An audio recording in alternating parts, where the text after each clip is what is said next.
Hi, everyone, and welcome to Teaching with Tech. I'm Valeria, and today I'm diving into my reflections from my technology integration course. This class really helped shape how I think about using technology as a future teacher. Before taking this course, I honestly thought technology integration meant adding iPads or showing a video during a lesson. But now I understand it's so much more deeper than that. It's about purpose, intentionality, and using tools in a way that support student learning. In this episode, I'm going to talk about my biggest takeaways, the SAMR model. AI in education, digital citizenship, the opportunities and challenges that come with ed tech, and some of the activities and experiences that really stood out to me. So let's get started. One of the main things I learned is that technology should always support the learning goal, not just replace it. A shiny tool doesn't automatically make a lesson better. What matters is how it helps students understand the context. Another big takeaway was actually getting to explore different tech tools myself, using websites like Hoop, Nearpod, Desmos, Google Sites, and even smaller tools I'd never heard of before, made it easier to picture myself using them in a real classroom. I like that these tools weren't just fun, they each had a clear purpose. For example, Nearpod could turn a basic lesson into something interactive, where students can draw, respond, or participate even if they're shy. Desmos helps with visualizing math. Google Sites helps students create portfolios. Seeing all these possibilities made me feel more excited about teaching. I also learned a lot about differentiation. Technology allows students to learn at their own pace and in their own way. Some students need visuals, some need audio, some need hands-on activities, and tech gives us the flexibility to offer all of that. It also supports English learners, students with disabilities, and students who just need a different way of expressing themselves.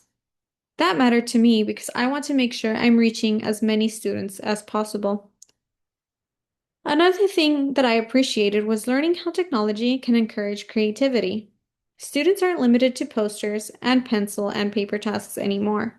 They can make videos, digital books, podcasts, animations, and more. I love that idea because it gives students more voice and choice. The SAMR model was one of the clearest frameworks we learned, and it helped me understand the different levels of tech integration. Substitution is the simplest level, like typing an essay instead of handwriting it, the task stays the same. Augmentation is when the technology adds something extra, like spell check or voice typing. It's still the same task, but with a helpful boost. Modification changes the task itself. For example, students working together on the same shared document in real time, even if they're in different locations. And redefinition is when the technology allows a task that couldn't exist without it, like students designing a website, creating a podcast episode, interviewing someone on Zoom, or using simulations. Before this class, I thought using Chromebooks automatically meant I was at a high level of integration, but now I understand that the level depends on how creative and purposeful the task is. I feel more confident aiming for modifications or redefinition when it makes sense, and also knowing when simpler tech is perfectly fine. AI in education was one of the most interesting topics we covered. Before the course, I mostly thought of AI as something to avoid in school because it might encourage cheating. But now I see that's not the whole picture. AI can be a powerful tool when students use it responsibly. It can help them brainstorm ideas, practice skills, get feedback, or even help them understand concepts in different ways. For teachers, AI can help with generating lesson ideas, adapting materials for different learners, or saving time on certain tasks. But with AI also comes responsibility, and that's where digital citizenship really matters. Students need to know how to think critically about the information they get, how to double check facts, and how to recognize when something is biased or inaccurate. I also love learning that digital citizenship isn't just don't post bad things online. It's about being respectful, understanding privacy, knowing how to communicate online, and even building a positive online identity. As a future teacher, I want my students to feel empowered when they use technology, not scared of it. And I want them to understand how to use AI in a way that supports their learning and not replaces it. There are so many opportunities that come with us using technology in the classroom. For example, engagement goes way up when students are using interactive tools. Technology can also make learning more accessible and flexible.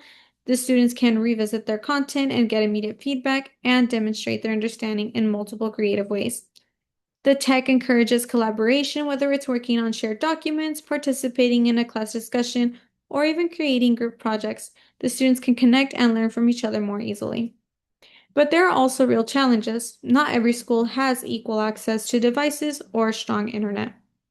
Some students might not feel comfortable with technology right away. Teachers also need time to learn new tools and can be overwhelming with everything else they already have to do.